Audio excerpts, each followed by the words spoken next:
Okay, let's bring in Florida Republican Senator Marco Rubio, Vice Chairman of the Intelligence Committee and a member of the Foreign Relations Committee. He endorsed former President Trump last month. Senator Rubio, good to have you with us. Thank you very much. Thanks, Mark. So I guess let's start there. Is this a good bill, and is it going to fix the problem to your satisfaction, and are you supporting it?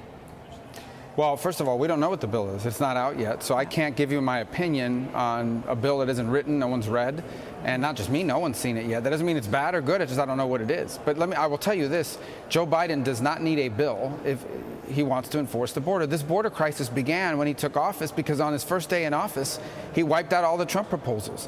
People that are coming to this country illegally, they don't know what our immigration laws are. They don't know the details of asylum laws. What they know is this: if you come to the border and you turn yourself in, they will process you and they will release you, and you are going to probably get to stay in this country for the rest of your life. That's what they know because that's what other people have done, and that's what's causing more people to come. And the only thing that will stop this is to change that. For people to know if you're here illegally, you will not be allowed in. If you get in, you will be detained and you will be held until your hearing. And if the hearing is 5 years from now, then you'll be detained for 5 years.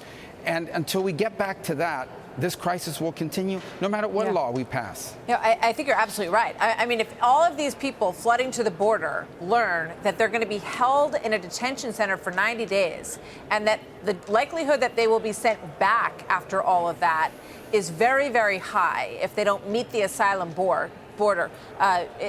If they don't meet the asylum requirements, I should say, excuse me, what kind of impact would just that have on their thinking about coming to this country? Well, a lot less people would come.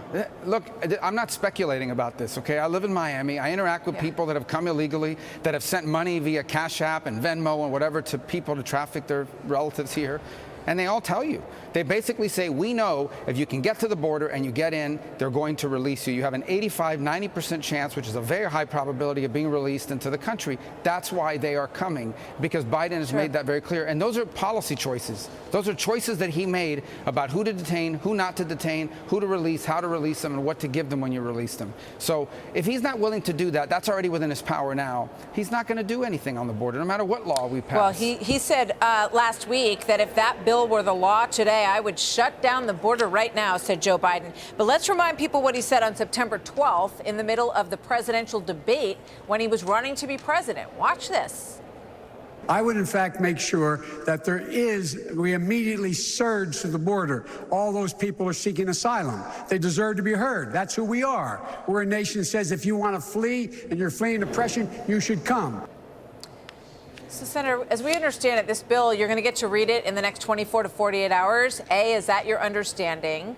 And B, how do you think that this is going to be something that you're going to be able to get behind once you read it? I'm sure you've heard as many of the elements that are in it as you can. And are we going to get relief on this issue? Democrats, Republicans, Americans? Well, again, I don't know what's in the bill. It hasn't been described to us in detail, so I'll reserve judgment.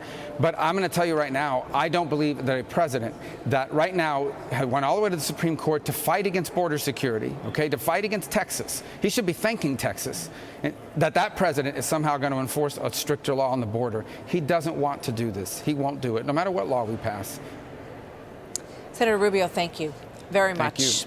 We look forward to speaking with you. Obviously, there's a lot more to talk about. We've got Ukraine in that bill, Israel in that bill, and you are an expert on foreign policy, so I hope we'll get to speak with you soon. Thank you very much, sir. Thank you. Hey everyone, I'm Emily Campagno. Catch me and my co-hosts Harris Faulkner and Kaylee McEnany on Outnumbered every weekday at 12 p.m. Eastern, or set your DVR.